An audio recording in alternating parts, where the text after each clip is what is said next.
acclame le roi des rois. Merci beaucoup. Si on peut prendre place dans sa merveilleuse présence.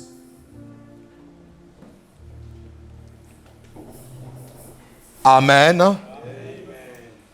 Saluons la présence de notre Dieu ce matin et je vous salue au nom de notre Seigneur Jésus. Amen. Le Seigneur qui a permis que nous puissions être encore là ce matin. C'est par son amour, c'est par sa grâce, c'est par sa force. Nous saluons notre famille qui nous suit au travers de différents canaux de communication. Que Dieu vous bénisse abondamment. Vous êtes connectés à la bonne fréquence ce matin encore. Et Dieu ne manquera pas de vous bénir. Mets ta main droite sur le cœur. Nous voulons prier pour la parole. Seigneur, merci pour ta parole ce matin. Viens encore, Seigneur, nous transformer. Viens encore nous faire du bien, Seigneur. Viens détruire, Seigneur, tout ce qui n'est pas de toi dans nos vies. Viens illuminer les yeux de notre cœur afin que nous puissions comprendre et saisir quelle est ta volonté pour nos vies. Oui, Seigneur, Maranatha, Jésus revient bientôt. Alors nous voulons simplement laver nos robes. Nous voulons simplement laver nos vêtements au travers, Seigneur, de ta parole. Seigneur, nous n'avons pas besoin d'entendre ce que nous avons envie d'entendre, mais nous avons besoin d'entendre ce que nous devons entendre. Alors ouvre-nous, Seigneur, notre compréhension. Donne-nous le cœur des disciples afin que nous puissions saisir ta parole ce matin par le nom de Jésus. Les saints disent Amen. Amen. Les saints disent Amen. Amen. Les saints disent Amen. Amen. Merci Seigneur. Alléluia. Bénissons le Seigneur pour ce temps de parole. Merci de me prêter votre attention et d'écouter véritablement la parole du Seigneur. Nous allons ce matin revenir alors sur notre thème de l'année. Hein, vainqueur, couronné pour être un vainqueur. Il y a pratiquement 2 dimanches, nous étions obligés de nous aligner un tout petit peu sur les événements, les fêtes qui se passent dans le royaume des cieux, donc notamment l'Ascension et la Pentecôte. Nous avons parlé donc de la Pentecôte, nous avons parlé de l'Ascension. Lorsqu'il y a des événements comme ça qui se passent dans le royaume des cieux, on est obligé par moment de nous aligner pour expliquer à l'Église que signifient justement ces fêtes. Donc nous avons parlé de l'Ascension, nous avons parlé de la Pentecôte, et là aujourd'hui nous voulons revenir justement sur notre thème de l'année de vainqueur. Dis avec moi, je suis un vainqueur. Je suis un vainqueur. Très bien, nous avons dit beaucoup de choses et je pense que Dieu est en train de faire en sorte que vous puissiez retenir l'essentiel de la parole de Dieu. Retenez une chose, c'est que tout ce que le Seigneur veut faire dans nos vies, avant que le Seigneur fasse quelque chose dans la vie d'un enfant de Dieu, Dieu envoie d'abord sa parole. Dieu ne fait rien sans sa parole. Et vous allez remarquer aussi, notre Seigneur Jésus-Christ l'a fait toutes les fois quand il était question de guérir les malades, quand il était question de faire même des miracles. Qu'est-ce que Jésus faisait d'abord? Jésus parlait de la parole. Jésus-Christ annonçait d'abord la parole.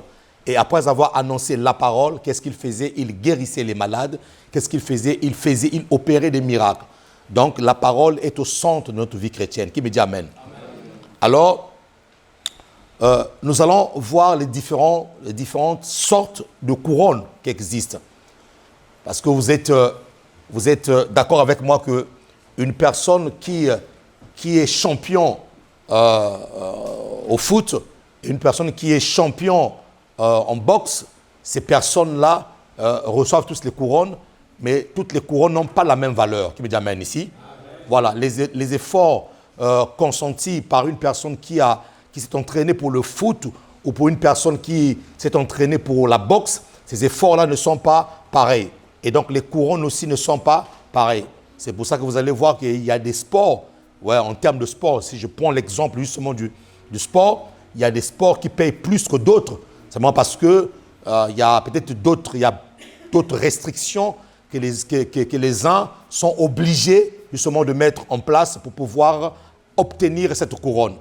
Et dans le royaume des cieux aussi, il y a plusieurs couronnes, il y a différentes sortes de couronnes que les enfants de Dieu vont recevoir, ou peut-être qu'ils ne recevront pas aussi.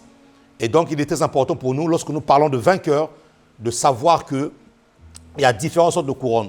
Et sur le kakemono que vous êtes en train de voir à votre droite, vous remarquez que là-dessus, il y a une couronne. Cette couronne est la couronne d'épines. C'est la couronne que notre Seigneur et Maître Jésus-Christ a portée. Et cette couronne-là qui symbolise beaucoup de choses. Et vous allez voir que cette couronne-là est entourée, il y a plusieurs épines sur cette couronne-là. Hein? Ce n'est pas une couronne qui est agréable. Hein? Rien qu'à voir, tu te rends compte que derrière cette couronne-là, il y a une souffrance. Rien qu'à voir cette couronne, derrière cette couronne-là, nous remarquons qu'il y a l'âme d'une personne devait souffrir. L'âme d'une personne devait passer par des moments difficiles. Hein? Et le récit biblique dit que les soldats romains sont partis dans un roseau. Ils ont pris une branche de ce roseau-là et ils ont dressé là une couronne d'épines et ils ont mis sur la tête de Jésus-Christ en disant « Tu es maintenant le roi des Juifs ». Et là, pendant qu'on a mis cette couronne sur la tête de Jésus-Christ, le sang a coulé. Donc, nous remarquons que le sang de Christ a coulé à plusieurs endroits. Son sang a coulé sur son corps parce qu'il était flagellé. Le sang a coulé sur sa tête parce que la couronne d'épines a été mise. Et le sang de Christ a coulé sur la croix parce qu'on lui a mis des clous sur les mains. Son sang a coulé parce qu'on lui a mis aussi des clous sous les pieds. Son sang a coulé parce qu'en même temps aussi, on lui a percé le côté où l'eau et le sang est sorti. Qui me dit Amen ici, là? Et nous remarquons que Jésus a été couronné avant même de connaître le chemin de la passion, avant même de connaître le chemin de la croix. Il a reçu la couronne. Donc en lui mettant la couronne, on était en train de lui dire déjà qu'il était un vainqueur. En lui posant la couronne, bien que c'était une couronne d'épines, on était en train de lui dire déjà, on était en train de prophétiser déjà qu'il devait achever sa course.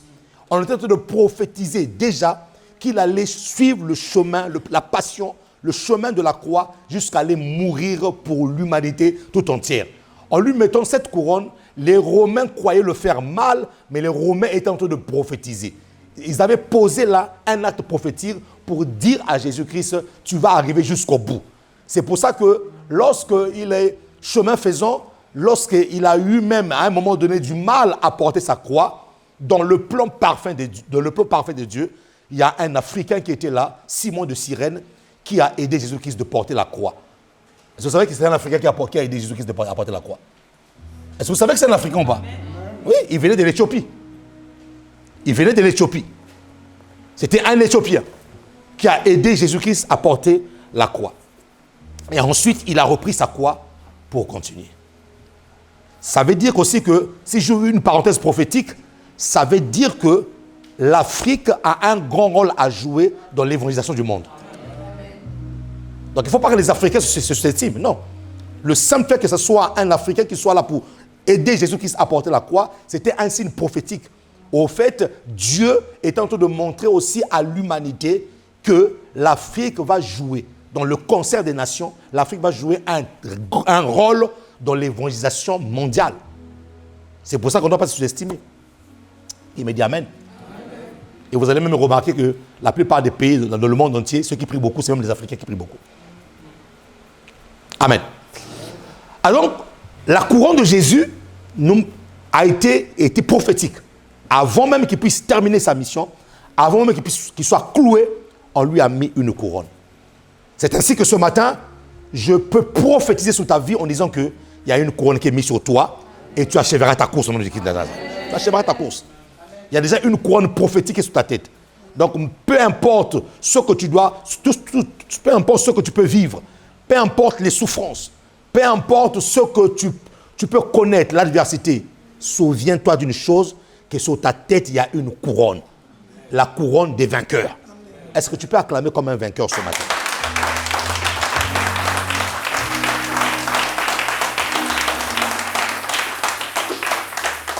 L'échec ne signifie pas que tu n'arriveras pas. L'échec est un accident de la vie. Ça peut arriver, mais l'échec n'est pas la fin. Voilà. L'échec veut simplement te dire que la voie que tu as empruntée pour faire la chose n'est pas la bonne. Il faut changer de méthode. Mais ça ne veut pas dire que tu n'arriveras pas. Dis avec moi, vainqueur. Donc, différents types de couronnes. Première couronne, la couronne de vie. La couronne de vie. Notez ceci. Premier type de couronne, c'est la couronne de vie. Il y en a au moins 5 couronnes dans la Bible. Il y a au moins 5 types de couronnes que les chrétiens doivent recevoir. La première couronne, c'est la couronne de vie. Jacques 1, verset 12. Jacques 1, verset 12. La couronne de vie. Jacques 1, verset 12 nous dit quoi? La Bible déclare: heureux l'homme qui supporte patiemment, dis-moi patiemment, la tentation, qui supporte patiemment la tentation, car après avoir été éprouvé, il recevra, après avoir été éprouvé, il recevra la couronne de vie. La couronne de vie que le Seigneur a promis à ceux qui l'aiment. Alors je vais le lire dans la version Semeur. La version Semeur dit ceci: heureux l'homme qui tient ferme face à la tentation. Heureux l'homme qui tient ferme face à la tentation. Car après avoir fait ses preuves, voyez, après avoir fait ses preuves, donc mon ami, tu as des preuves à faire.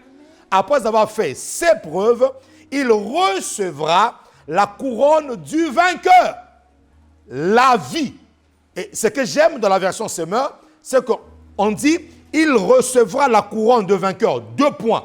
Le 2 points dans une phrase veut dire qu'on veut expliquer cette phrase-là. Qui me dit amen? Toutes les fois, un peu de grammaire quand même, toutes les fois où il y a 2 points, ça veut dire que la phrase qui va suivre est l'explication de la précédente. Donc, il recevra la couronne de vie. 2 points. En 2 termes, il recevra la couronne de vie. La question de se poser, quelle est cette couronne de vie? Cette couronne de vie, c'est ce qu'on appelle, cette couronne plutôt, on appelle ça la vie que Dieu a promis à ceux qui l'aiment. Donc, la vie que Dieu a promis à ceux qui l'aiment est une couronne. Qui me dit amen? Est une couronne. Maintenant, ce qui est important à saisir et à comprendre, c'est que l'apôtre Jacques commence en disant ceci: heureux l'homme qui supporte. Donc, il y a heureux. C'est-à-dire que tu es heureux lorsque tu supportes patiemment la tentation. Tu es, en d'autres termes, s'il faut que je le dise d'une manière contraire, tu es malheureux lorsque tu ne supportes pas patiemment la tentation. Et donc, tu es heureux lorsque tu supportes. Heureux, le mot heureux du grec makarios, qui veut dire il y a du bonheur lorsque tu supportes patiemment la tentation. Il y a un bonheur. Il y a un bonheur. Il y a un bonheur. Lorsque tu supportes, lorsque supporter, si c'est endurer, lorsque tu endures. Maintenant, ce qu'il faut comprendre aussi dans cette phrase, c'est que dans le mot tentation, Dieu ne tente personne. Ça veut dire qu'on comprend ça. Dieu ne tente personne. Parce que si Dieu tentait une personne, cela devait être contradictoire de telle manière que comment est-ce que celui qui te donne la vie va te tenter encore pour t'ôter la vie? Oh! Ça veut dire que si Dieu te donne la vie, Dieu ne te donne pas la vie pour que tu puisses perdre cette vie. Donc, d'entrée des jeux, vous devez comprendre une chose, c'est que Dieu ne tente pas.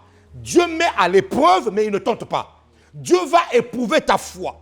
Parce que ta foi a besoin de grandir. Parce que ta foi a besoin de prendre de l'ampleur. Parce que ta foi a besoin de se déployer. Dieu ne veut pas que ta foi soit une petite foi. Dieu veut ramener ta petite foi à la grande foi. Donc les épreuves doivent arriver. Mais Dieu ne tente pas. Il y a un tentateur, c'est le diable. Qui me dit amen ici là? Qui me dit amen? Donc, en d'autres termes, la parole est en train de t'inciter à supporter toute la tentation du diable.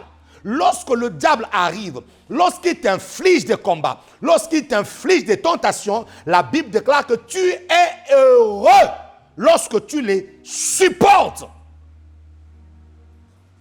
Donc, Dieu t'invite à être fort. Dieu t'invite à être coriace. Dieu t'invite à être une personne téméraire. Une personne qui, malgré les attaques du diable, que cela vienne de devant, de derrière, que cela vienne de gauche ou de droite, Dieu te dit, supporte. Et Dieu dit, tu es heureux. Pourquoi tu es heureux? Parce que derrière cette tentation, Dieu voit la finalité. Dieu ne voit pas la tentation, mais Dieu voit la vie que tu vas recevoir pour l'éternité. Qui peut t'amener ici là? Combien de personnes se sont battues et ont supporté et ont enduré des épreuves, des choses même compliquées pour des choses éphémères. Nous nous battons, nous acharnons à être forts pour des choses qui passeront, pour des choses qui sont éphémères, pour des choses qui ne dureront que pour un temps. Dieu dit, tu es heureux lorsque tu te bats pour ta vie, pour l'éternité. Qui peut acclamer le Seigneur ici là? Tu es heureux.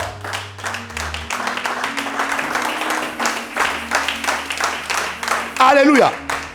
Dieu dit, malgré des blocages, tu continues à garder ta foi pour l'éternité. Dieu dit, tu es heureux. Dieu dit, malgré la maladie, tu continues à te battre pour garder le salut. Dieu dit, tu es heureux.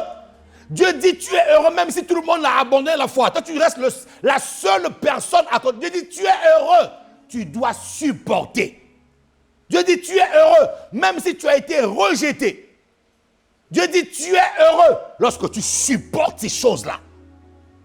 Parce que le but de l'épreuve de Dieu, c'est de te fortifier. Mais le but de la tentation, ça je veux que vous puissiez le comprendre, le but de l'épreuve, c'est de fortifier ta foi. Mais le but de la tentation, c'est que tu perdes ta foi. Dieu, lorsqu'il te met à l'épreuve, c'est pour que ta foi devienne forte. Mais le diable, lorsqu'il te tente, c'est pour que tu puisses perdre ta foi. Qui me dit amen ici là? Amen. Qui me dit amen ici là? Amen. Maintenant, est-ce que tu peux me donner la suite? Donne-moi le verset 13 pour que je puisse illustrer un tout petit peu ce que j'explique là maintenant. Le verset 13 dit quoi? Que personne, lorsqu'il est tenté, ne dise « c'est Dieu qui m'a tenté ». Que personne, lorsqu'il est tenté, ne dise « c'est Dieu qui me tente ». Car Dieu ne peut être tenté. C'est-à-dire que Dieu lui-même ne peut être tenté, mais la Bible déclare aussi par le mal et il ne tente lui-même personne. Maintenant, va plus loin. Donne-moi le verset 14. Que dit le verset 14? Mais chacun est tenté quand il est attiré et... Alors, je comprends ça. Chacun est tenté quand il est attiré et amorcé par sa propre convoitise. Voyez? Donc, la convoitise que tu nourris là, c'est une nourriture que tu donnes au diable pour te tenter. C'est ta propre convoitise. C'est quoi convoiter une personne? Convoiter une personne, c'est désirer, mais d'une manière malsaine, ce que l'autre a. C'est vouloir ce que l'autre a, mais d'une manière un peu malsaine. Et avec des pensées malsaines. Et lorsque tu commences à convoiter, la convoitise n'est pas encore le péché. La convoitise, c'est l'amorcement. Tu es en train d'amorcer le péché. Tu es en train de commencer d'entrer dans un couloir du péché. Il y a une différence entre la convoitise. La convoitise t'ouvre une porte au péché. Tu n'as pas encore péché, hein? Mais c'est une porte. Et quand vous allez plus loin, vous voyez, il est amorcé par sa propre convoitise. Puis la convoitise, lorsqu'elle a conçu. Donc la convoitise, lorsqu'elle demeure, elle enfante. La convoitise, lorsque tu nourris la convoitise, tu te lèves le matin. Ah, franchement, moi j'aurais pu avoir ça. J'aurais voulu avoir ça, franchement. Vraiment, pourquoi c'est seulement elle? Tu vois la convoitise. Tu l'as fait une fois. Là, elle n'a pas encore enfanté. Tu es en train de nourrir la convoitise. Deuxième jour. Mais vraiment, elle, pour qu'elle se croit. Mais vraiment, moi j'aurais voulu avoir ça. Elle croit que c'est elle. Là, tu fais quoi? Tu es en train de faire quoi? Tu es en train de nourrir là. Tu es en train de nourrir quoi là? La convoitise. Troisième jour. Mais vraiment. Tous les jours, tu fais que faire ça. Tous les jours. Quand tu fais ça, à un moment donné, la convoitise, lorsqu'elle a conçu, vous voyez, le mot concevoir. Le mot concevoir là, c'est un process. Le mot concevoir ici, en grec, veut dire que ce n'est pas le jour même que tu as convoité que tu as péché. Non. Le mot en grec ici veut dire que, c'est-à-dire que tu as pris le temps de nourrir cette pensée-là. Le mot concevoir veut dire ici, Tu es entré dans un processus où tous les jours, tu es en train de convoiter. Donc, cela a conçu. Après avoir conçu, tu enfantes maintenant par le péché. Donc, ça veut dire que la convoitise n'est pas le péché. Mais la convoitise est une sémence du péché. Ça va? Vous comprenez ou pas? Amen. Et le péché étant consommé produit la mort. Le péché, lorsqu'il est consommé, cela produit la mort. Vous voyez? Ça, ce n'est pas le but de Dieu, ça. Ça, c'est le but du diable. Le diable te tente pour la mort. Lorsque le diable vient te tenter, c'est pour te tuer. Parce qu'une personne qui commence à nourrir des pensées de convoitise en lui est en train de détruire sa foi en Dieu. La convoitise détruit la foi en Dieu. La convoitise, convoiter l'autre, veut autrement dire que c'est comme si tu ne crois pas que Dieu est capable de faire la même chose dans ta vie à toi. Est-ce que je peux pas clair ici là? Amen. Quand tu convoites la vie de l'autre, tu es en train de vouloir dire à Dieu, tu es incapable de faire la même chose. Ou tu es en train de vouloir dire à Dieu, lui ne mérite pas ça, mais moi je le mérite. C'est la convoitise. Toutes les fois que tu convoites une personne, tu dis à Dieu, cette personne ne mérite pas ce qu'elle a. C'est plutôt moi qui le méritais. Et donc, en même temps, tu es en train de vouloir dire à Dieu, cette personne est plus importante. Moi, je suis plus important que cette personne-là. Or, le sang de Christ a coulé pour tout le monde. Amen. Le sang de Christ a coulé et pour les circoncis et pour les incirconcis. Qui me amène ici là. Amen. Donc, le but de la tentation, c'est la mort. Mais le but de l'épreuve de Dieu, c'est de rendre plus fort ta foi. Qui me dit amen ici là? Donc tu es heureux lorsque tu supportes la tentation. Tu es heureux lorsque le diable te bombarde de tous les côtés et que tu dis je ne lâcherai pas. Tu es heureux même lorsque tu es démuni de tout, mais qu'il te reste que Jésus. Tu es heureux. Qu'on te prenne tout, mais qu'il te reste que Jésus. Tu es heureux. Qui me dit amen? Et dans cette tentation-là, Dieu a limité le diable. Dis-moi, Dieu a limité le diable. Dans la tentation du diable, Dieu a limité ses actions. Et je vais vous le prouver. 1 Corinthiens 10, verset 13 dit quoi? Là, je suis encore sur la tentation. Je ne suis pas encore allé plus loin. Je vous parle encore de la tentation là. 1 Corinthiens 10, 13 dit quoi? Aucune tentation. Dis-moi, aucune tentation. Dis encore aucune tentation. Aucune tentation ne vous est survenue qui n'ait été humaine. Donc, bon, voilà, là, il faut expliquer. Aucune tentation ne vous est survenue qui n'ait été humaine. On n'a pas dit qui ait été satanique ou démoniaque. Non, qui ait été humaine. Ça veut dire que c'est nous qui donnons le droit à Satan de nous toucher. En fait, c'est l'humain. C'est pour ça que tout à l'heure, on a lu que la tentation vient quand chacun est amorcé par sa propre convoi. C'est sa propre convoitise. C'est pour ça qu'on dit que la tentation arrive parce que c'est l'humain lui-même qui l'a permis. C'est l'humain lui-même qui a ouvert la porte. Maintenant, malgré que, vous voyez maintenant, là maintenant, on va voir la bonté de Dieu. On va voir l'amour de Dieu. Malgré que l'humain est faible, malgré que l'humain a ouvert la porte, malgré que l'humain n'a pas compris les enjeux du combat, mais dis avec moi, Dieu est bon. Dieu est bon. Dis encore, Dieu est bon. Dieu est bon. Dans ces erreurs-là, dans cette fatalité-là, dans cette manière de faire de l'humain, Dieu dit, malgré cela, et Dieu qui est fidèle, la Bible déclare, ne permettra pas que vous soyez tentés au-delà de vos forces. Alors, qui peut acclamer cette parole-là?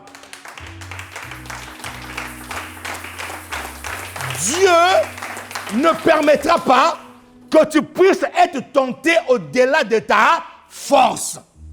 Donc, ça veut dire que la force que Dieu t'a donnée dans sa grâce, cette force-là, elle est suffisante pour pouvoir parer, pour pouvoir neutraliser toutes les tentations du diable. Amen. Tu as cette capacité-là en toi. Amen. Je dis encore, tu as cette capacité-là en toi. Amen. Oh, je le dis encore, tu as cette capacité-là en toi. Amen. Je suis en train de déclarer sur ta vie que toutes les tentations qui viennent à toi, tu vas les vaincre au nom de Jésus. Amen. Dis avec moi, c'est ma part. Dis avec moi, c'est ce que je suis. Je suis un vainqueur des tentations. Voilà, tu ne mourras pas avant ton heure. Amen. Oui, parce que le diable sait que si tu tombes dans la tentation, c'est la mort qui arrive. Tu vivras. Amen. Et tu vas accomplir les œuvres de Dieu pour ta destinée.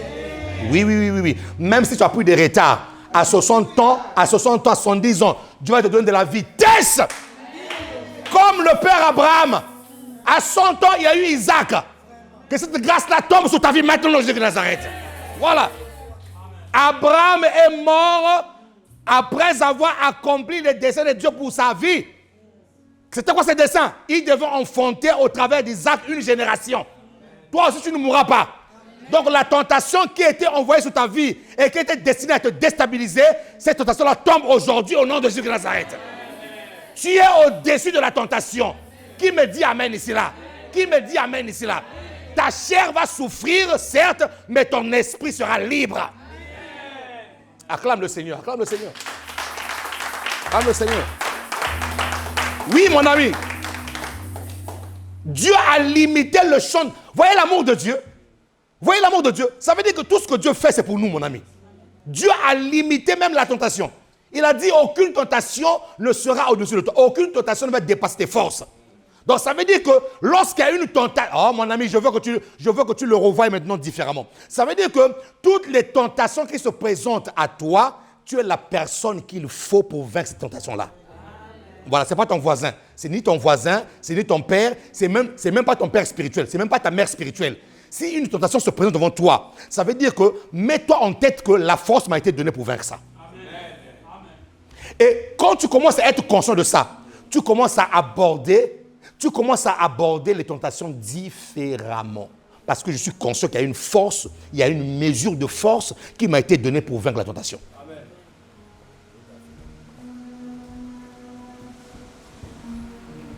Tu as ton voisin, tu n'as plus d'excuses.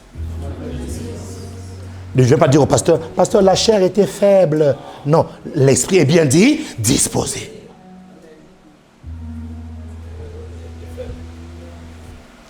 De toute façon, il ne faut jamais mettre ta foi sur la chair. La chair est toujours faible. Toujours. La chair est toujours faible. Ce qui rend la chair fort, c'est ton esprit. Qui me dit amen ici là? Suivez la suite de 1 Corinthiens 10, 13. Mais avec la tentation,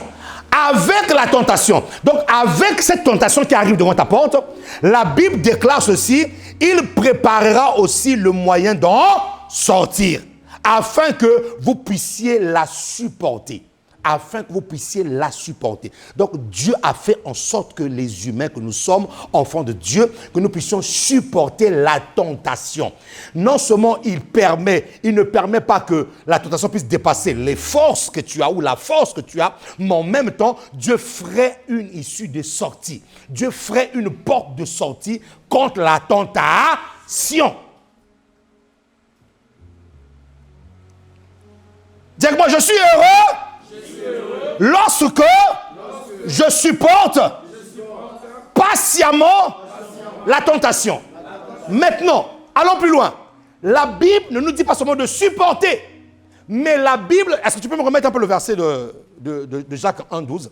La Bible ne nous dit pas seulement de supporter, mes amis. La Bible nous dit de supporter patiemment. Waouh! Donc, il y a supporter et supporter. Il y en a qui vont supporter pour 2 secondes. Il y en a qui vont supporter pour 2 minutes. Mais il y en a qui vont supporter patiemment. Lorsqu'on dit supporter patiemment, ce n'est plus toi qui as le chronomètre, c'est Dieu qui a le chronomètre dans tes mains. Donc, des fois Dieu nous demande des choses quand même bizarres. Hein? Dans la souffrance, dans la tentation, Dieu dit sois patient. Ah, Dieu, qu'est-ce que tu veux me montrer là? Ah, Dieu, Qu'est-ce que tu veux m'apprendre là? Je souffre la tentation de tous les côtés, mais tu me dis supporte patiemment. Je dois être patient. Si je dois être patient, c'est parce que dans la patience, il y a un travail. Si je dois être patient, c'est parce que dans la patience, Dieu veut voir un certain niveau de ta vie arriver. En fait, ta vie arriver à un certain niveau. Ça veut dire que cette patience-là n'est pas juste une patience pour te faire plaisir. Écoute-moi très bien. Je veux que tu enlèves dans ta conscience ou dans ta pensée l'idée que Dieu veut te punir. Dieu ne veut pas te punir. Mais Dieu veut te rendre fort. Dieu veut que tu sois une autre femme, un autre homme. Qui me dit amen ici là? Amen. Pas seulement de supporter, mais de supporter patiemment. Ça veut dire quoi? De supporter dans la durée. Et s'il vous plaît, on parle de quoi là? On ne parle pas d'une course de 100 mètres. Hein. Non, on ne parle pas d'une course où les gens vont gagner des millions. On ne parle pas d'une course où les gens vont gagner des maisons. On parle d'une course où on parle d'un combat de la vie. La vie pour l'éternité.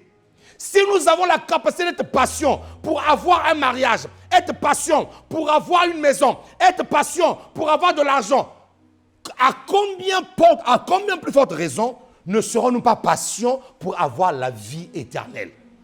Alors, Dieu veut que tu sois patient parce que Dieu veut travailler ton caractère. Dis-moi caractère. Dieu veut que tu sois patient parce que Dieu veut faire sortir le meilleur de toi. Il faut qu'il ait quelque chose parce que le plus souvent, en tant qu'enfant de Dieu, lorsque nous avons cru, nous croyons que cela est fini. Or, Dieu veut faire sortir en nous le meilleur de nous. Et souvent, nous pensons que nous nous connaissons. Nous ne nous connaissons pas vraiment. Il y a encore des choses dans ta vie que tu ne connais pas. Il y a encore des choses dans ta vie qui sont enfuies en toi, qui ne sont jamais sorties. Et tu es assis dans ton confort. Donc, il y a certaines choses que Dieu permet dans ta vie pour que tu puisses découvrir une autre version de toi. Amen. Et Dieu dit, patiemment, tu dois être dans la patience. Il s'agit là de la couronne de vie, frère. Il s'agit là de la vie éternelle. Il ne s'agit pas de la vie d'un temps. Non, il s'agit de la vie pour toujours. Et Dieu dit, tu dois supporter patiemment. Quitte à perdre ta vie physique, mais que tu sois sauvé pour l'éternité. Qui me dit amen. Je comprends pourquoi est-ce que, en ce qui concerne la couronne de vie,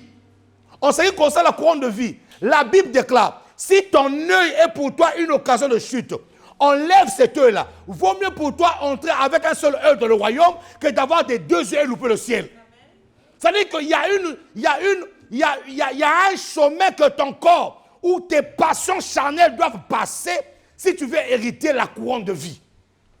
Si ton bras est pour toi, si tes mains sont pour toi une occasion de chute, coupe-les ou coupe ton bras. Vaut mieux pour toi entrer manchot dans le royaume des cieux que d'avoir tes deux bras et louper le ciel. En d'autres termes, si Dieu le dit, c'est que la chair n'a aucune importance pour Dieu. Si Dieu le dit, ça veut dire que la chair n'a aucune importance pour Dieu. Et que ce qui compte pour Dieu, c'est ni ta chair, mais c'est ton âme et ton esprit. Qui peut acclamer le Seigneur ici? Oui, c'est ton âme et ton esprit.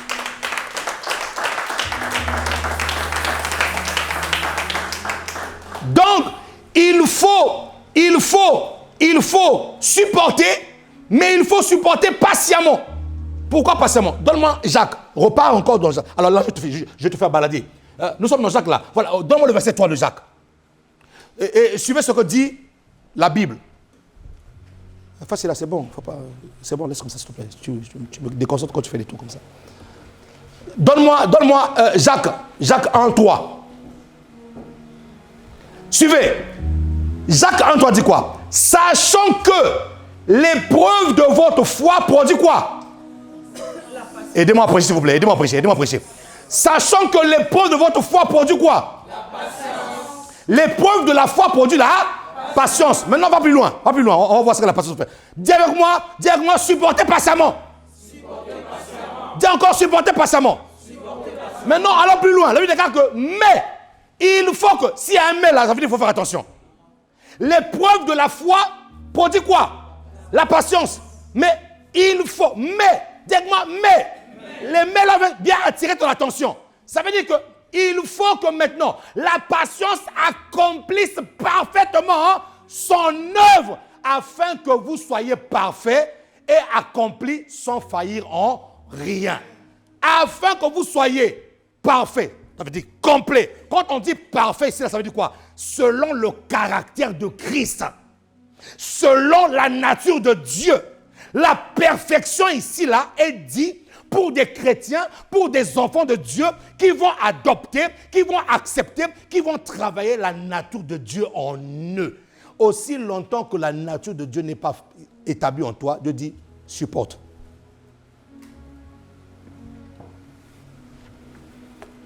Si Dieu te dit de supporter patiemment, c'est parce qu'il sait que la patience va faire un travail. Il faut que la patience accomplisse parfaitement son œuvre. La patience doit accomplir parfaitement son œuvre. Quelle est cette œuvre? Cette œuvre, c'est quoi? Que je sois parfait et accompli. Deux choses, la perfection et l'accomplissement. Parce que celui qui est parfait, accomplit. Celui qui est imparfait, n'accomplit pas. C'est pour ça que Jésus-Christ a dit sur la croix, tout est accompli. Mais quand on voit Jésus-Christ, il était parfait devant Dieu. Donc ça veut dire que la perfection te permet d'accomplir. Donc tu dois supporter patiemment parce que dans la patience, Dieu veut que tu accomplisses des choses. Il y a des choses qui durent dans ta vie. Mais Seigneur, pourquoi j'ai pas ça? Mais pourquoi tout le monde a ça et moi, Seigneur? Seigneur, donne-moi aussi. Dieu dit, tu vas attendre.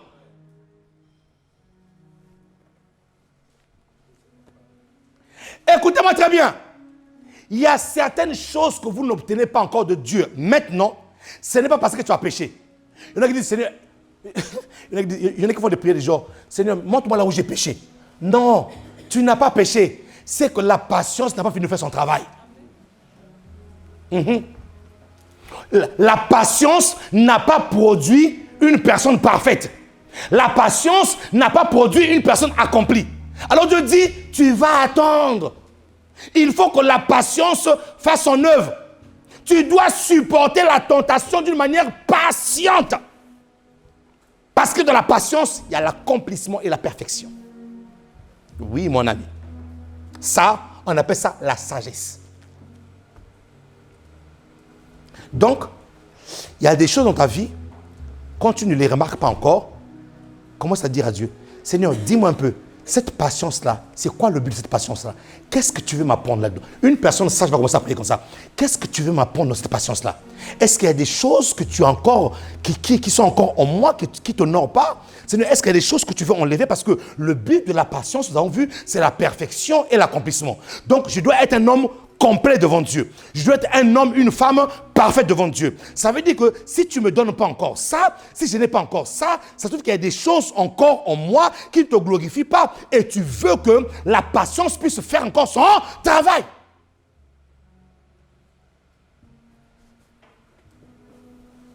Et de l'autre côté, si tu veux accélérer les choses, tu vas être prompt à l'obéissance.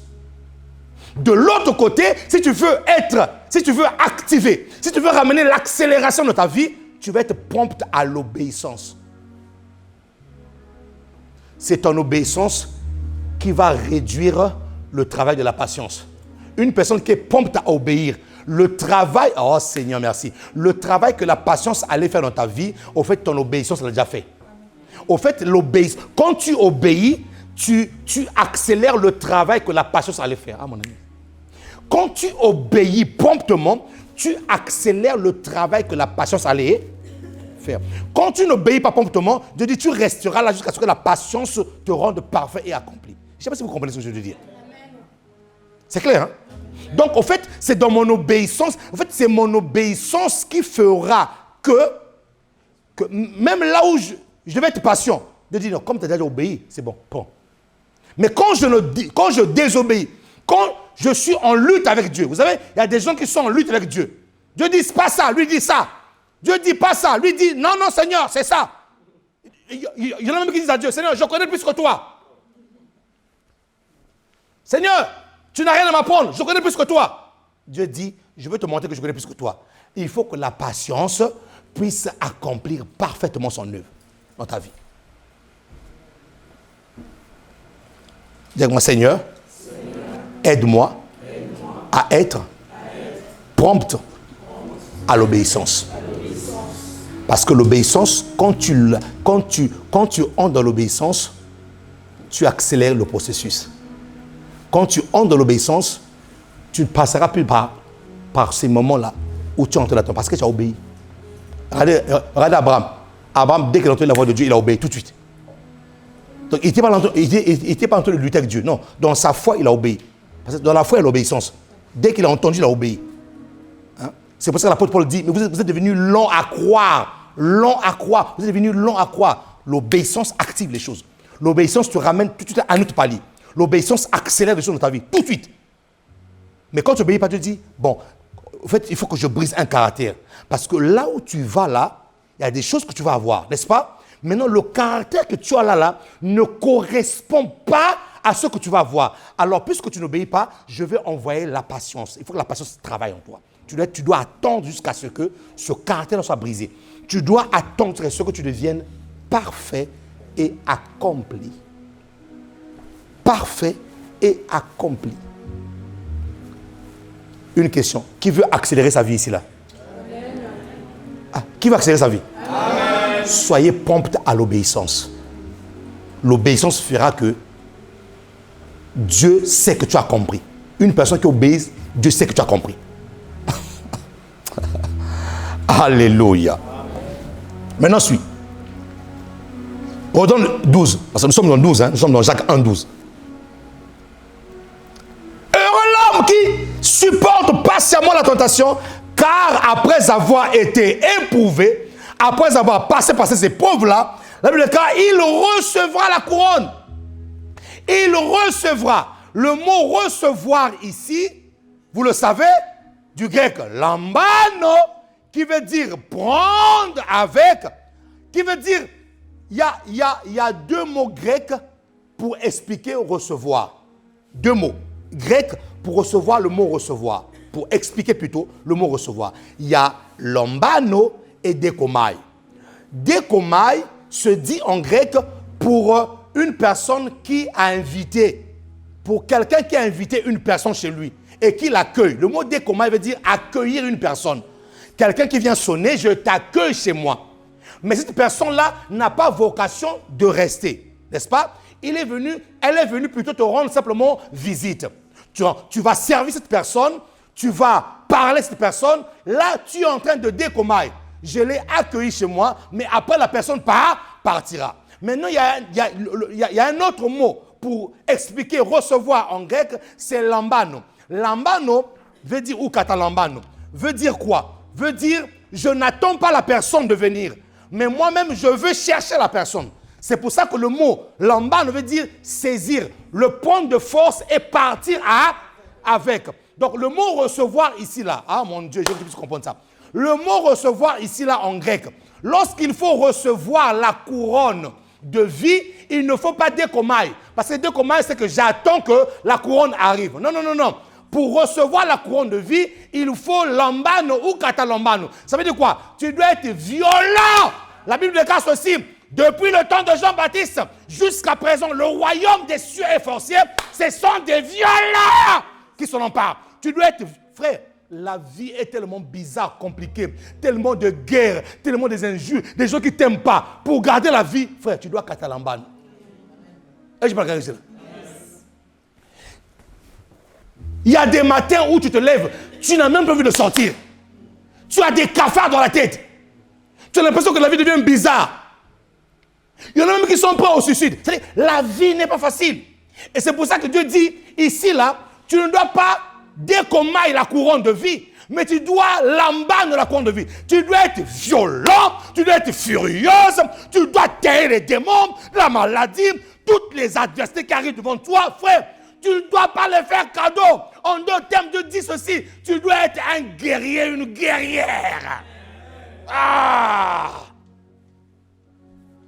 Tu dois être un guerrier.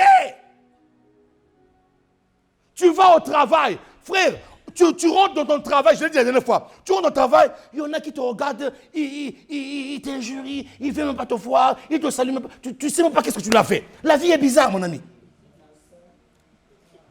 La vie est bizarre. Nous dormons le matin, nous dormons la nuit. On se réveille le matin, on nous invente encore coronavirus. Mais ça vient d'où? La vie est bizarre. Tu dors la nuit, tu te réveilles, le matin tu entends des informations. Chikungunya, mais ça vient d'où encore? La vie est bizarre. Donc, si tu ne lambanes pas la couronne, si tu ne te bats pas, au fait, tout ce qui est fait dans le monde, 1 Jean 5 nous dit quoi? Que le monde entier est sous la coupe du diable. Le monde entier est sous la coupe de l'ennemi. Donc, frère, tout le système est fait pour que tu puisses perdre la vie éternelle. N'oubliez pas une chose, qu'il y a 3 dimensions du salut. J'ai déjà prêché ça à plusieurs reprises. Il y a, je suis sauvé, première dimension, je suis sauvé. À quel moment? Le jour où j'ai dit oui à Jésus-Christ de Nazareth. Car quiconque confesse de sa bouche Jésus-Christ comme Seigneur et Sauveur sera sauvé. Voilà. Ça, c'est la première dimension. Je suis sauvé. Je suis en train d'être sauvé. Ça, c'est la deuxième dimension. C'est ce que l'apôtre Paul enseigne dans Philippiens 2. Travaillez à votre salut. Bien que je suis absent, mais vous, Philippiens, écoutez-moi, faites en sorte que chaque matin quand vous vous réveillez, travaillez à votre salut. Donc, le salut est une dimension qu'on doit travailler. Troisième dimension du salut, je serai sauvé. À quel moment je serai sauvé? C'est lorsque Jésus-Christ, dit à un Thessaloniciens, lorsqu'il se tiendra dans les nuées et il attirera vers lui des élus de Dieu. Ça, c'est le salut final. Le salut final, c'est lorsque Christ vient dans son avènement. Dans son avènement, il vient enlever l'église. Ça, c'est ce qui s'est passé avec Noé, lorsque toutes les bêtes des champs sont rentrées et qui a fermé la porte? Ce n'est pas Noé qui avait fermé la porte, c'est Dieu lui-même qui a fermé la porte. Les enfants de Noé ont dit, Père, la porte est ouverte. Noé a dit, c'est Dieu lui-même qui a fermé la porte. Et la porte de l'arche a été fermée par Dieu lui-même. Ça, on appelle ça le salut final. Donc, 3 dimensions. Je suis sauvé. Le jour où j'ai dit oui à Jésus-Christ, je suis en train d'être sauvé. Là, actuellement, nous tous ici, là, qui n'a pas encore accepté Jésus-Christ comme Seigneur et Sauveur ici, là, à part les enfants, hein, pas les enfants qui sont encore mineurs, là. Voilà. Mais tous les adultes ici, là, nous avons reçu Jésus-Christ comme Seigneur et Sauveur. Donc, au moment où je vous parle là, nous sommes en train d'être sauvés. C'est-à-dire quoi? Nous sommes en train de travailler à notre salut pour la vie éternelle. Nous ne sommes pas encore dans le salut final. Non, non, non, non. Nous sommes en train de travailler. L'apôtre nous dit, travaillez à votre salut. Donc, ne soyez pas des gens qui stockent le péché. Non, non, non. Qu'on ne trouve pas en vous les gens qui font, comment on appelle ça, ce métier-là? Magasinier. Ne soyez pas magasinier. Je stocke. Non, non, non, non. Parce que tu es en train d'être sauvé. Donc tu dois travailler à ton salut. Qui me dit amen? Qui me dit amen?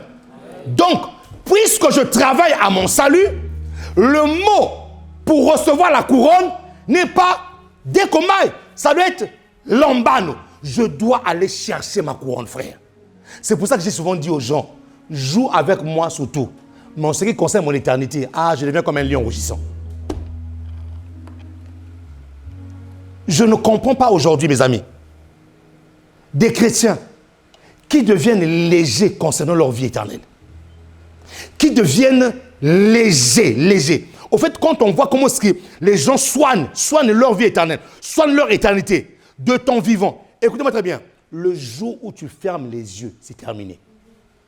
La repentance, c'est maintenant. Le jour où tu fermes les yeux sur la terre des hommes, c'est fini. Donc, la couronne de vie, je ne l'attends pas, frère. Je me bats pour ça. Je travaille mon caractère. Il y a même des séparations qui doivent se faire pour que tu puisses sauver ton âme. Il n'y a pas d'amen ici, là. Ah oui. Il y a même des séparations qui doivent se faire pour sauver ton âme.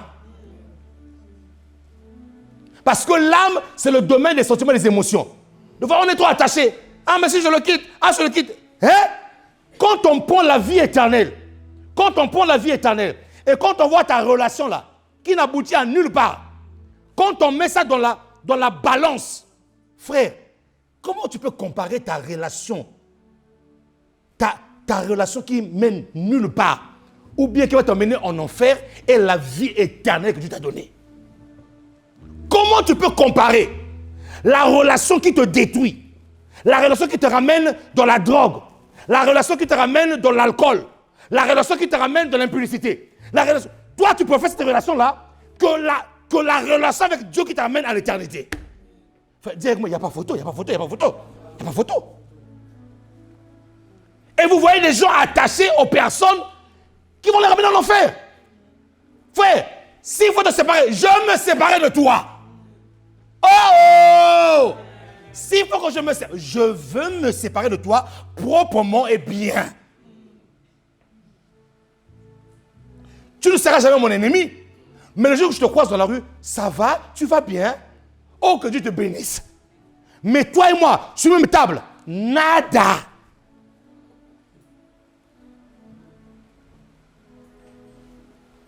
Pouvez-vous estimer le prix du sang de Jésus-Christ avec ta relation d'impudicité?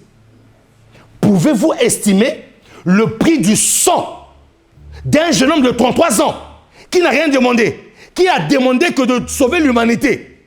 Pouvez-vous évaluer le prix du sang de Dieu avec une relation qui te détruit?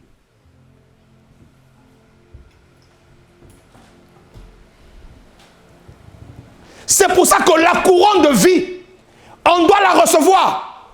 Écoute-moi très bien. Le mot recevoir ici, là, c'est pas que j'attends comme ça, là. J'attends ma couronne.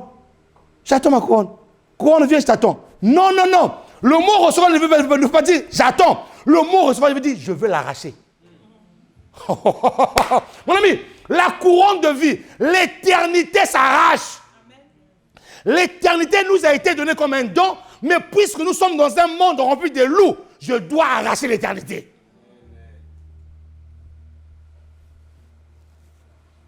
Il dit, je vous envoie comme des brebis au milieu des loups. Le monde est un monde des loups. C'est pour ça que je ne l'attends pas. J'arrache mon éternité. Je prends la couronne de vie. La couronne de vie, c'est la couronne qui me permet de vivre éternellement. Acclame le Seigneur ici, là.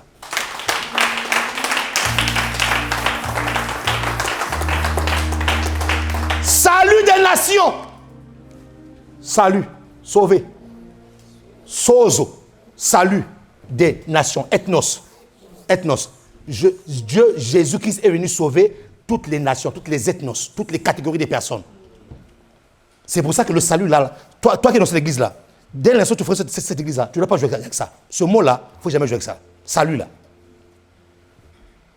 C'est le don de Dieu pour l'humanité, frère. On ne peut pas jouer avec ça. Est-ce que vous me comprenez pas, mes amis? Amen. Il recevra la couronne de vie que le Seigneur a promis à ceux qui l'aiment. Écoutez maintenant. Que le Seigneur... Oh, mon ami, ça c'est vraiment... J'aime cette prédication-là. Que le Seigneur a promis à ceux qui l'aiment. La Bible n'a pas dit... Suivez très bien. Que le Seigneur a promis à ceux qui l'aiment. Pas à ceux que Dieu aime, mais à ceux qui aiment Dieu. Il faut bien comprendre ça. Nous savons déjà que Dieu nous aime. Et l'amour de Dieu est un amour à sens unique. C'est-à-dire que quand Dieu a aimé l'homme, Dieu n'a pas attendu qu'on puisse l'aimer en retour. Non, non, non, non, non, non, non, non. L'amour de Dieu n'a pas d'intérêt là-dedans. Il a aimé l'homme, point, bas. Il a sauvé l'homme, point, bas. Donc, au fait, en gros, Dieu n'attend même pas que tu puisses l'aimer. Non, non, non, non. Parce que même tu es incapable d'aimer Dieu. Donc, lui, si son amour à lui était un amour bidirectionnel, à deux directions, ou à deux sens, Dieu n'allait pas le faire. Parce que, attendant l'homme de lui aimer, Dieu allait attendre longtemps. Longtemps. Longtemps. Maintenant, Dieu dit ceci. Moi, je vous ai donné, j'ai préparé une couronne. Mais cette couronne de vie-là, que j'ai préparée là, c'est pour des personnes qui m'aiment. Moi, je vous ai déjà aimé. Je vous ai déjà aimé, donc il n'y a pas de problème avec moi. Maintenant, si vous voulez recevoir la couronne là, cette couronne là a été réservée pour des personnes qui aiment Dieu. Donc, en d'autres termes, pour des personnes qui dans leur cœur, Dieu est leur priorité. En fait, pour des personnes qui dans leur cœur, Dieu prend la première place. Des personnes qui dans leur cœur, Dieu d'abord. Je ne peux pas décevoir ce Dieu-là. Je ne peux pas faire quelque chose, je ne peux pas faire du mal à une personne qui a donné gratuitement sa vie pour moi. Je ne peux pas, ce qu'on appelle le premier amour, l'amour que tu avais pour Dieu quand tu t'es converti là. Dieu dit, il faut que tu puisses retourner à cet amour-là. Cet amour-là qui te passionnait. Cet amour qui faisait que quand tu dors là, tu penses à Jésus. Cet amour-là doit revenir dans ton cœur. Dieu dit, cette couronne-là est réservée pour ceux qui aiment Dieu. Est-ce que dans ton cœur, dans ta relation même avec Dieu, où est-ce que, la question que le Saint-Esprit te pose aujourd'hui, où est-ce que ton amour s'est effrité pour Dieu? Où est-ce que tes considérations ne sont plus des considérations envers Dieu? Où est-ce que ton amour, où est-ce que Jésus-Christ n'a plus de place? Tu le sauras tous les jours dans ta vie, même dans tes centres d'intérêt. Dans ta vie de tous les jours, tu sauras si Dieu est le premier dans ma vie ou pas. Tu le sauras. Même si pasteur Saint-Séphoré n'est pas là. Quand tu te lèves le matin déjà, tu sais déjà que si Dieu est ta priorité ou pas. Tu le sais. Des choses simples. Des choses simples. Dis-moi, qu'est-ce que tu fais le matin quand tu te lèves? Pour la première chose, qu'est-ce que tu fais? Ça commence par là. Donc, il y a une couronne. Mais cette couronne est pour ceux qui aiment Dieu. Et Dieu l'a préparée pour eux. Je prophétise sur ta vie. Cette couronne-là t'est réservée à toi. Amen. Ah, je croyais que quelqu'un dit vraiment Amen ici là. Cette couronne-là t'est réservée à toi, frère. Oui, si tu es exposé au son de ma voix aujourd'hui, même si tes penchants étaient autres, Dieu va te recadrer aujourd'hui là. Cette couronne-là est pour toi. Alors, qui peut acclamer le Seigneur ici là? C'est pour toi. C'est pour toi. C'est pour toi. C'est pour toi. Qui me dit Amen? Donc la couronne de vie, on la reçoit. Le mot recevoir, on la lambano, on va saisir, on doit se battre pour cette couronne. Pourquoi se battre? Mais parce que nous sommes entourés d'un monde méchant. Nous sommes entourés d'un monde qui nous empêche même de pouvoir... Je disais à une personne ici, hier je pense, oui, hier au cours, je disais, est-ce que vous savez que la France est un pays chrétien et qu'à l'époque où vraiment la France pratiquait vraiment sa vie chrétienne, les dimanches, les gens ne travaillaient pas. Vous savez ça? Oui, les gens ne travaillaient pas. Ils appelaient ça le dimanche, il faut aller à la messe. Ah oui, il faut aller à la messe. Les dimanches, c'était consacré à Dieu. Le dimanche, vous voyez les familles entières aller à la messe. Et je disais hier ici, là, allez voir les temples catholiques comment sont vides maintenant aujourd'hui.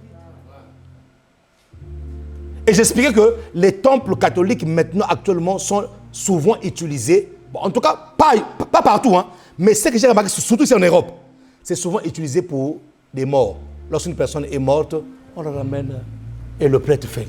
Mais non, l'église est le lieu de la vie. L'église n'est pas le lieu de la mort. Oh, l'église est le lieu de la vie. Bon, pourquoi ce phénomène-là? Ce phénomène est rentré petit à petit lorsqu'on a commencé à désacraliser le dimanche du Seigneur. Lorsqu'on a commencé à enlever la valeur du dimanche.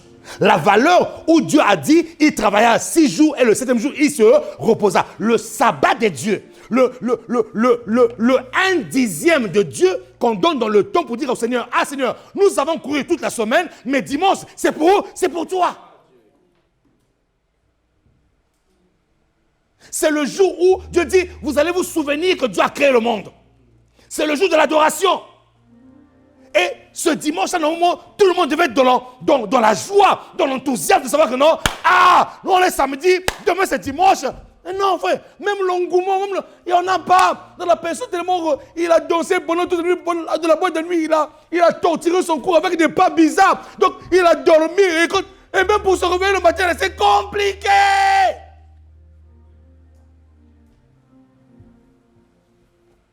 Et non seulement ça, qu'est-ce qu'ils ont fait? Allez mes amis, travaillez plus pour gagner plus. On voit aussi les dimanches. Mais remarquez bien, depuis que tu travailles plus là pour gagner plus là, Qu'est-ce qui a changé dans ta vie? Au fait, plus tu gagnes, plus on te rajoute encore des problèmes. Donc nous comprenons que non, c'est un piège de l'ennemi pour éviter que l'adoration puisse monter dans le temple de Dieu.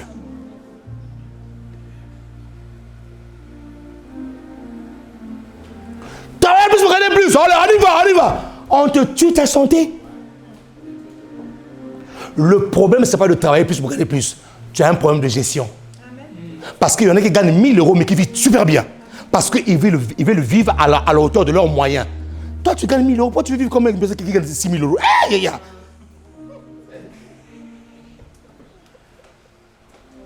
Donc, nous comprenons que c'est un piège. Dis-moi, c'est un piège. Oui, c'est un piège, mes amis. Et même quand nous arrivons dans la présence de Dieu pour commencer à adorer Dieu, on est fatigué. Adorez le Seigneur. Oh, je t'adore. Oh, alléluia, alléluia. Mais pourquoi on a dit alléluia? Tu sais pas pourquoi on a dit alléluia. Tu dormais, frère. On est fatigué. Ça t'arrivera pas au nom de Jésus qui de Nazareth. J'entends dans mon esprit que Dieu te donne le temps de pouvoir donner l'adoration à Dieu. Et Dieu va te frayer un chemin pour que tu donnes l'adoration à Dieu. Qui me dit amen ici là? Il faut se battre pour la couronne de vie. Il faut se battre, mes amis. Pour la couronne de vie. Il faut la mano, la couronne de vie. Supporter patiemment la tentation te donnera la couronne de vie. Waouh, Seigneur.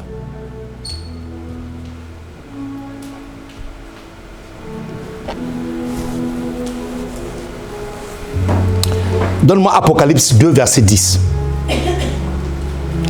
Comment faut-il faire pour recevoir la couronne de vie? Il faut supporter patiemment la tentation. Premièrement. Deuxième chose, comment je fais, pasteur, pour recevoir la couronne de vie? Apocalypse 2, verset 10.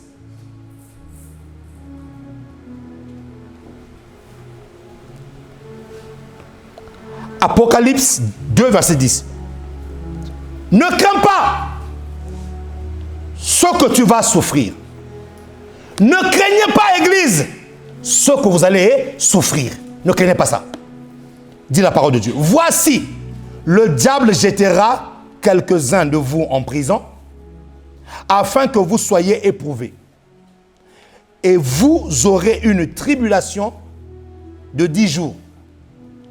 Ça, c'est sur les choses, ça c'est, j'ai pas envie de rentrer dans ça, dans l'explication de ce texte-là. Mais ce qui m'intéresse, c'est ça. Sois fidèle. Sois fidèle. Jusqu'à la mort. Et je te donnerai la couronne de...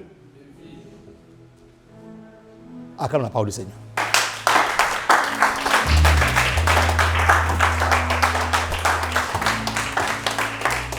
Église, soyons fidèles jusqu'à la mort. Et Dieu dit, je vous donnerai la couronne de vie. Donc la couronne de vie est donnée à ceux, non seulement qui supportent patiemment, mais qui sont fidèles. Parce que tu peux supporter patiemment, mais ne être un infidèle. La couronne de vie est donnée à ceux qui supportent patiemment, mais qui sont fidèles. Que Dieu nous donne d'être fidèles. Que Dieu nous donne d'être fidèles jusqu'à la mort. Et le mot fidélité ici, là, dans le grec, nous dit de garder la foi. Parce que là où il n'y a plus de foi, il n'y a plus de fidélité. À quel moment la femme commence à vouloir tromper son homme? À quel moment l'homme commence à vouloir tromper sa femme? C'est parce que quelque part, au fond de son cœur, il ne croit plus trop à cette relation-là. Il y a des choses qui sont faites, ouais, on va dire, on va laisser ça au bénéfice du doute. Il y a des choses qui sont faites, on va dire par accident. Mais l'accident là, c'est comme ça à vérifier. Hein? Cet accident là est à vérifier quand même. Parce que même jusqu'à aller dans le lieu secret, c'est que quand même tu as eu le temps. C'est que tu as eu le temps de nourrir le plan. Donc l'accident là, il faut mettre ça au bénéfice du doute. Qui me dit amen ici là? Amen. Donc la fidélité c'est quoi? Une personne fidèle, comprenez ceci, c'est une personne qui garde sa foi. Là où il y a la foi, il y a la fidélité. Le jour où tu ne crois plus en Dieu, tu commences à trahir Dieu. Tu seras infidèle. La fidélité, c'est quoi? C'est continuer à faire la chose pour laquelle j'ai cru. J'ai cru que cette chose-là est comme ça. J'ai cru en cette relation. J'ai cru en ceci. Je continue à le faire, même lorsqu'il y a des problèmes, même lorsqu'il y a des difficultés. Je reste fidèle. Je continue à le faire. C'est ça la fidélité. En d'autres termes, je continue à croire que ça va arriver. Je continue à croire que ça changera. Je continue à croire que. Je continue à croire que. Tant que je continue à croire que, je garde la fidélité. Et la vraie fidélité se reconnaît lorsqu'il y a des épreuves. Tant qu'il n'y a pas d'épreuve, on ne parle pas encore de la fidélité. Non, non, non. Tant qu'il n'y a pas d'épreuve, donc ne croyez jamais à une personne qui vous dit qu'il est fidèle si l'épreuve n'est pas encore arrivée. C'est lorsque vous avez traversé l'épreuve, que lorsqu'on arrive à la fin de l'épreuve, qu'on dit « Ah oui, j'ai été fidèle ». Avant l'épreuve, on ne parle pas de fidélité. C'est après l'épreuve qu'on parle de fidélité. Et la Bible nous exhorte à être fidèles jusqu'à la mort. Et il dit, je donnerai la couronne de vie. La couronne de vie est réservée à ceux qui resteront fidèles à Dieu jusqu'à la mort. Le jour où on te dit de renier ta foi à cause de quelque chose d'autre, tu refuses de renier ta foi, de dire tu es fidèle. On te dit, on va te tuer. Il dit, tuez-moi, c'est pas grave. Là, en fait, tu restes fidèle jusqu'à la mort.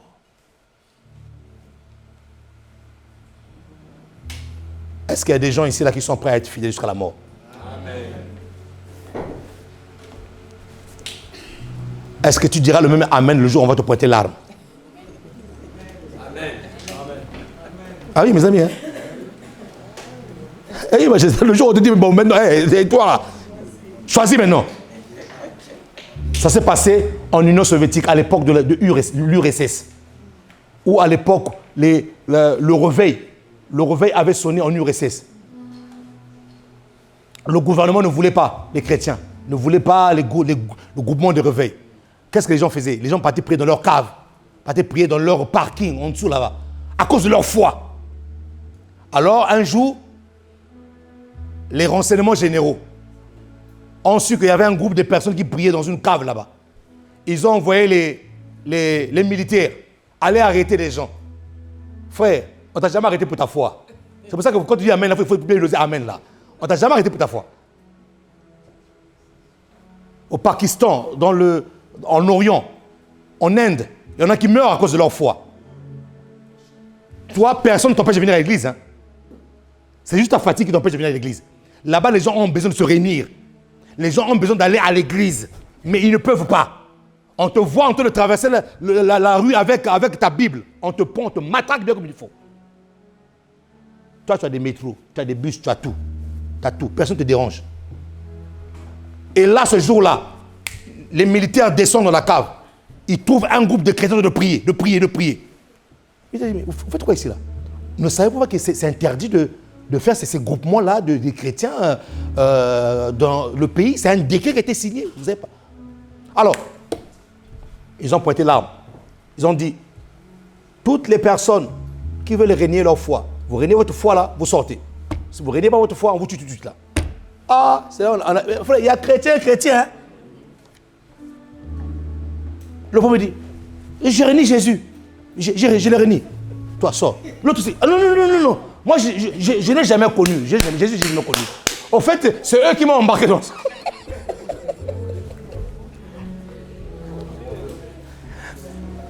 Moi, j'étais comme chez moi, c'est lui qui est venu me chercher. Ah, c'est lui. Non, moi je ne le connais pas, monsieur. Frère, il restait 2 chrétiens. Dis-moi, 2 vrais chrétiens. Dis encore 2 vrais chrétiens. Ils ont dit, nous, Jésus, on ne le réunit pas. C'est notre vie. Ils se sont mis à genoux. Ils ont dit, permettez-nous de faire une dernière prière à Jésus avant de nous tuer. Ils se sont mis à genoux, ils ont commencé à prier. Ils ont commencé à intercéder. Ils ont commencé à adorer Dieu. Ils ont commencé à adorer Dieu parce que dans les minutes qui suivaient là, ils allaient revoir leur Seigneur. Seigneur, merci parce qu'on va te revoir aujourd'hui dans le ciel. Ils ont commencé à prier. Frère, depuis que les soldats là ont pointé les armes, ça veut dire que c'est comme s'il y a une force qu'ils n'arrivaient plus à tirer. Soudainement, au lieu que les personnes qu'on va tuer puissent pleurer, ce sont les soldats qui commencent à pleurer maintenant. On voit maintenant les larmes commencer à couler sur les soldats. Oh, mais les chrétiens disent, mais tuez-nous. Les soldats ont dit non. Parmi tous ceux qui étaient là, vous êtes des vrais chrétiens. Ils ont jeté les armes, ils ont dit, vous, priez pour nous. Pour que nous puissions accepter Jésus-Christ comme Seigneur et Sauveur. Amen. Jusqu'à la mort. Jusqu'à la mort. La couronne de vie n'est pas donnée à ceux qui abandonnent Jésus. La couronne de vie est pour ceux qui ont gardé leur foi malgré les péripéties, malgré l'adversité, malgré les problèmes, ils ont gardé leur foi jusqu'à la fin. Un jour, devant le Seigneur, il te dira, bon et fidèle serviteur, entre dans la joie de ton maître. Entre. Qui veut la couronne de vie ici, là? N'abandonne pas. N'abandonne pas ta foi. J'entends quelque chose dans mon esprit te dire, n'abandonne pas ta foi. Garde ta foi. Et même si tu étais faible, relève-toi de ta faiblesse et continue ta marche. Amen. Personne ne te juge. Personne ne te condamne. Personne ne va te dire que non, tu vas pas aller au ciel, tu ne mérites pas. Non, tu mérites le ciel. Je dis bien, tu mérites le ciel. N'entends pas, j'entends l'esprit me dire ceci, n'entends pas la voix de la culpabilité qui te dit que non, tu ne vaux rien du tout. N'entends pas la voix de la culpabilité qui te dit que non, tu vas aller en enfer. Non, non, non. Le temps est encore là pour toi. Lève-toi, fortifie-toi, prends courage. Continue ta marche avec Dieu. Continue ta marche avec Dieu. Car le meilleur est à venir. Qui peut acclamer le Seigneur de grâce?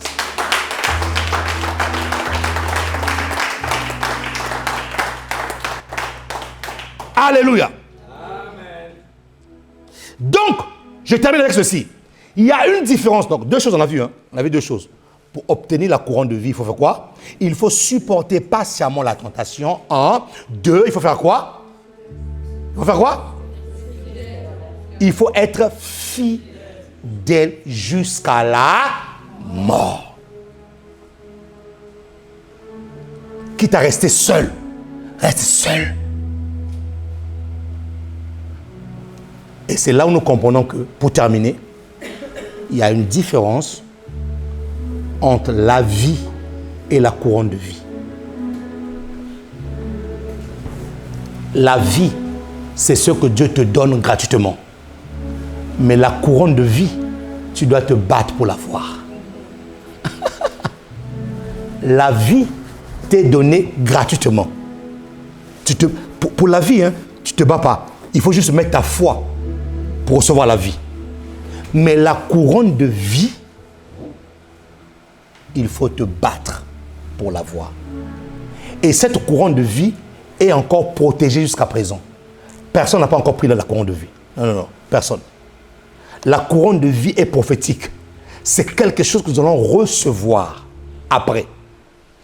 Pour terminer, prenez avec moi Genèse 3. Pour terminer avec la couronne de vie.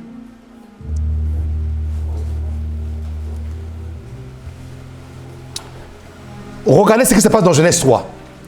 Genèse 3, 22 à 24. L'Éternel Dieu dit, voici, l'homme est devenu comme l'un de nous, pour la connaissance du bien et du mal. Empêchons-le maintenant d'avancer sa main, de prendre de l'arbre de vie.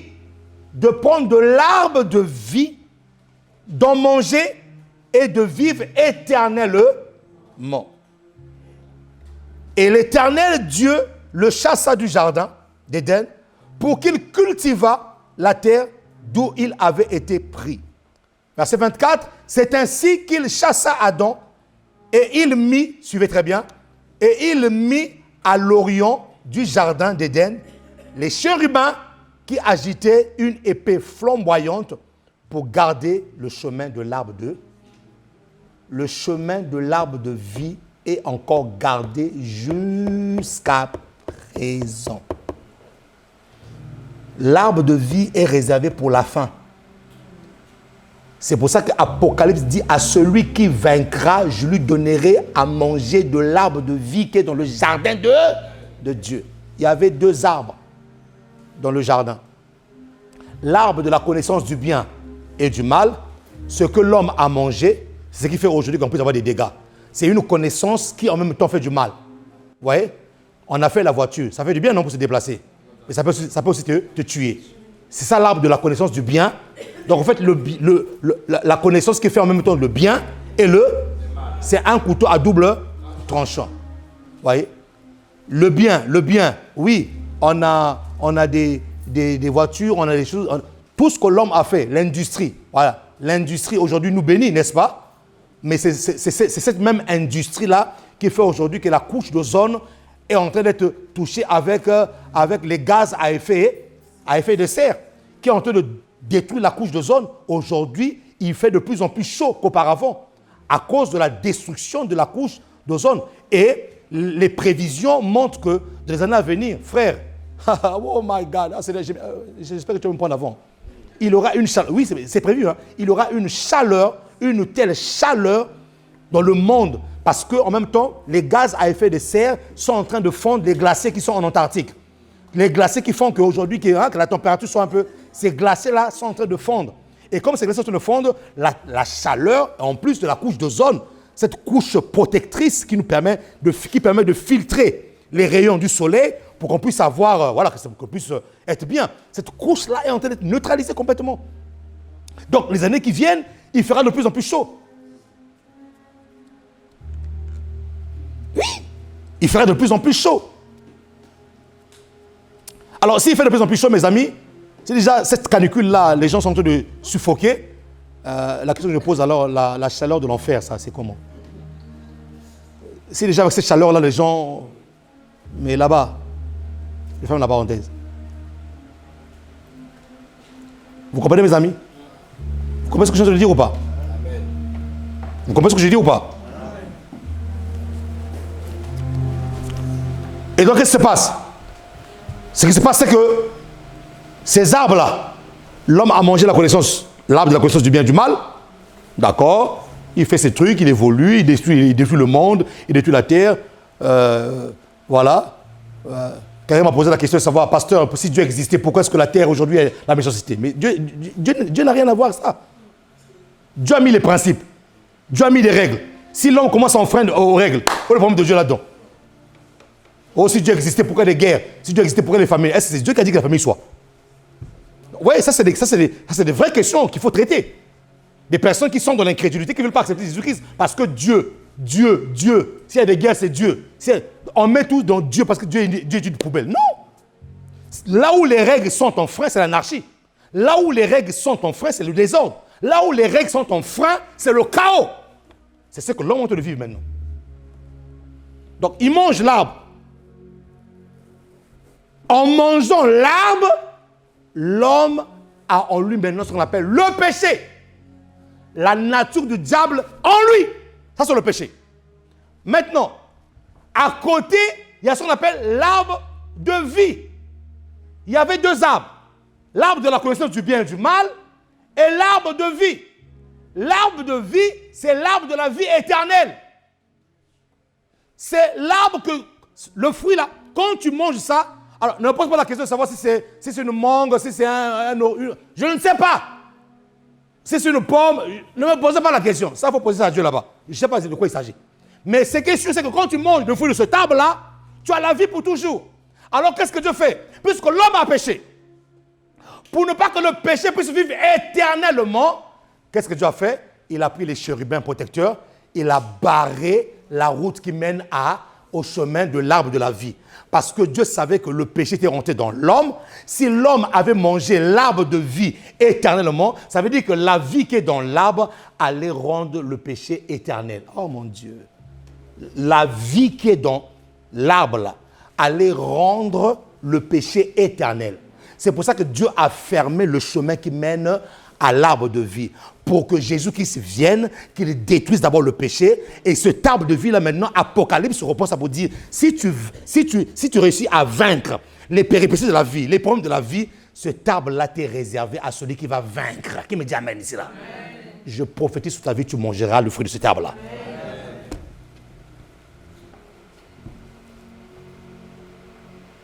Donc, jusqu'à présent, au moment où je te parle, personne n'a encore reçu la couronne de vie. Personne. Personne n'a encore mangé l'arbre de vie. Personne. Cet arbre-là est encore protégé jusqu'à présent. Cet arbre-là est pour les vainqueurs. Mes amis, quand je pense à ça, c'est un leitmotiv pour moi de garder ma vie dans la sainteté, de continuer à croire à Dieu. Parce qu'il faut quand même que je goûte quand même ce fruit-là. C'est quoi ce fruit-là en fait? Il faut quand même que je goûte à ça. Tu ne veux pas goûter ce fruit-là, tu ne veux pas goûter ça. Tu ne veux pas goûter ça. Goûte un peu à ça. Personne ne connaît même le goût. Mais il faut qu'on puisse découvrir ce goût-là. Vous voyez, ça on appelle ça les mystères de Dieu. Que personne ne connaît. Qu'on va découvrir le jour où on va quitter ce corps corruptible-là. Il y a des choses qu'on ne veut pas vivre maintenant, qu'on vivra après. Notamment le fruit de l'arbre de vie.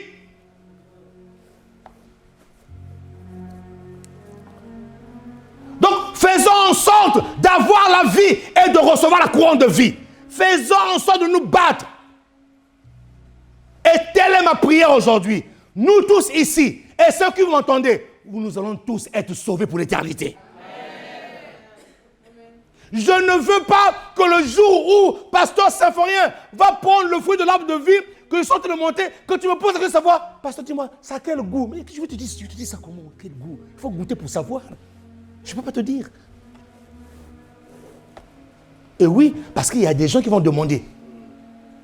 Safi, ça a quel goût?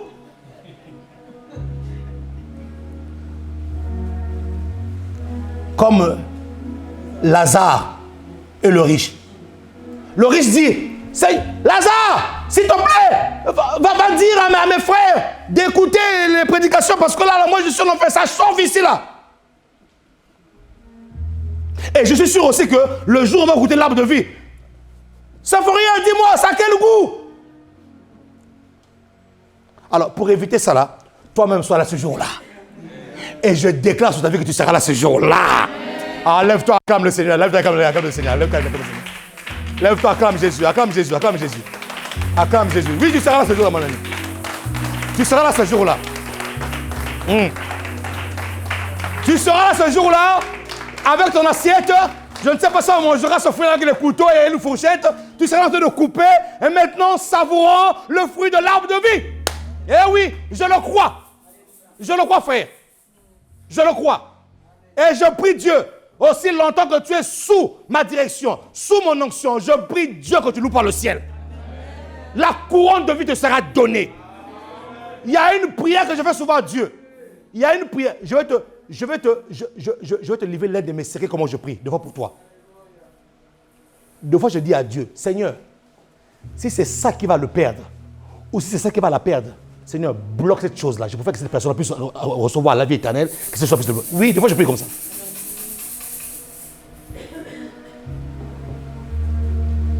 Deux fois, je dis, Seigneur, non, c'est ça qui va le perdre. Seigneur, bloque ça. Parce que la vie éternelle, c'est plus que ça. Oui, des fois je prie comme ça. C'est des choses éphémères, ça passera. Donc, on ne peut pas être là en train de s'attacher aux choses qui passeront. Non. Si c'est ça qui le bloque, si c'est ça qui va le perdre, Seigneur, bloque ça. Dieu, bloque. Parce que mon âme, ma véritable joie, ma véritable récompense, ce n'est pas d'avoir prêché. Non.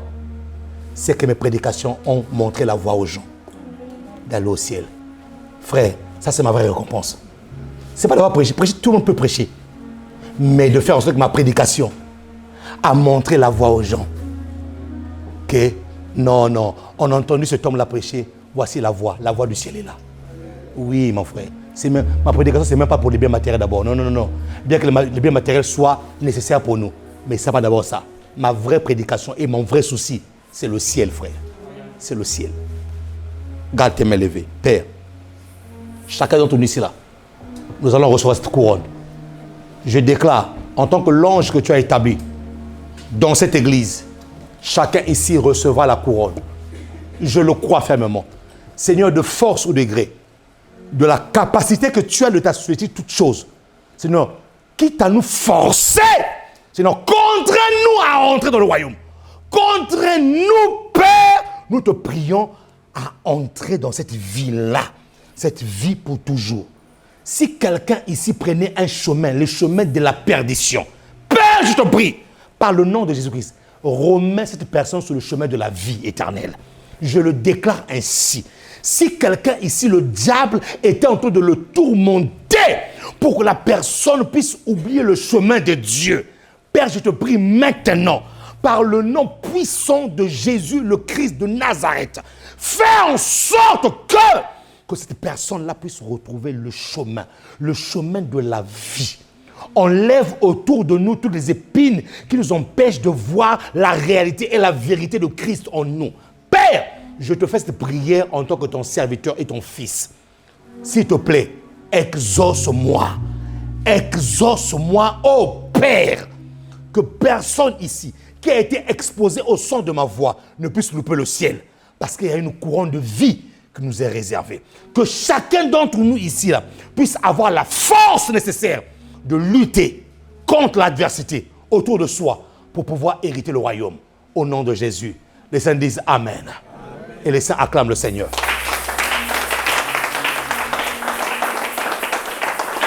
Merci Seigneur. Père, merci pour ce temps. Nous sommes véritablement tes enfants. Mais tu nous as mis dans un monde où le malin est en train de battre son plein. Mais en même temps, tu nous dis qu'il y a une couronne qui nous est réservée. Cette couronne de vie, Seigneur. Tu nous appelles des vainqueurs. Et des vainqueurs, premièrement, parce que nous devons protéger, nous devons nous battre pour la vie, pour cette vie éternelle. Alors fais en sorte que chacun d'entre nous puisse recevoir en lui cette force de vaincre, cette force de poursuivre et de ne pas abandonner la foi. Seigneur, nous te prions, cette semaine qui commence, redonne, Seigneur, rebooste, redynamise quelqu'un dans sa foi et qu'il voie devant lui la vie et la vie pour toujours. C'est-à-dire que tous les traits enflammés de l'ennemi tombent à nos pieds afin que nous puissions poursuivre, Seigneur, avec hardiesse, avec foi, avec conviction, Seigneur, notre chemin, le chemin de la vie. Nous avons choisi la bonne part qui ne sera jamais ôtée, comme tu l'as dit à Marie. Et nous croyons que cette part, jusqu'à ce que nous serons devant toi, pour toujours, cette part ne sera jamais ôtée. Au nom de Jésus-Christ. Cette semaine, c'est une semaine de faveur, une semaine de grâce, une semaine de progression, une semaine de la percée divine dans vos vies. Au nom de Jésus, les saints disent Amen et acclament très fort le roi des rois. Bon dimanche à tous, que Dieu vous bénisse. Merci de m'avoir écouté. Salut ton frère, salut ta soeur et passez une excellente journée dans sa présence. Merci.